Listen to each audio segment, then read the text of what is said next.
My name is Anna Sue Dennis, and this is my story.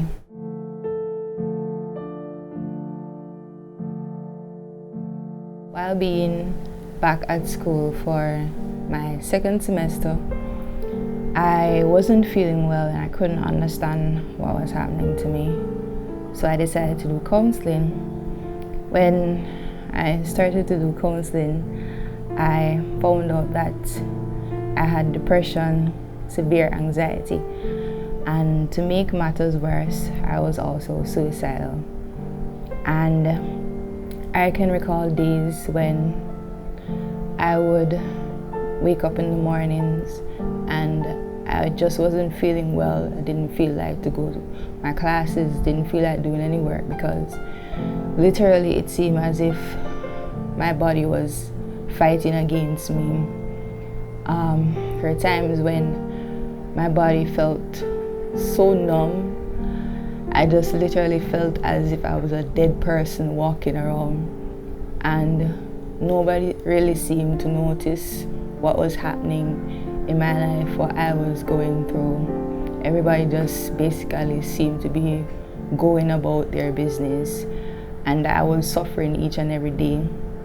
There were so many suicidal thoughts in my mind. Each and every day when I woke up, they would follow me everywhere I went. And it would just seem as if it was too much for me to bear. I remember speaking to God and consistently praying, having my devotions, and every day I woke up to the same thing. It just seemed as if nothing was changing. And I was wondering, why is it that the Lord is allowing me to go through this? Why not give it to somebody else to bear? Because it just seemed as if it was too much for me to bear. And even though the Bible text would come back in my head that the Lord will not give you more than what you can bear, I just couldn't understand what this meant, because in my mind I was having far more than what I could bear on a daily basis. And at times there would be a feeling in my stomach that would move from my stomach to my chest, and it would just rest there, and I was just always so uncomfortable. And it would move from my chest to my throat and rest there, and I'd be walking around for days with the same feeling, and it would seem as if it was never going to change, never going to go away. And I was just so fed up, so tired of going through the same routine each and every day. I remember saying to one of my friends, Richard, that I'm so tired right now, and all I want is just a little break. If the Lord could just ease it up just a little bit for me to get some form of comfort, that would be so much to me.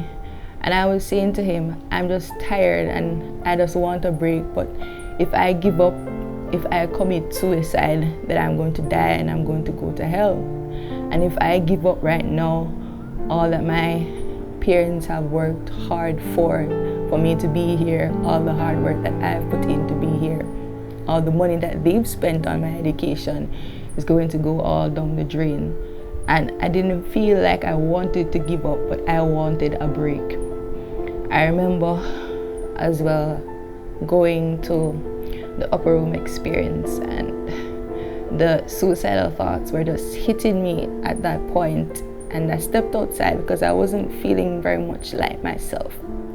And I was standing beside the railing, and I had to dress back away from the railing because I felt as if I was going to jump over the railing. And it was so difficult for me going through this every day, waking up with the same feelings. And it just seemed as if nobody understood.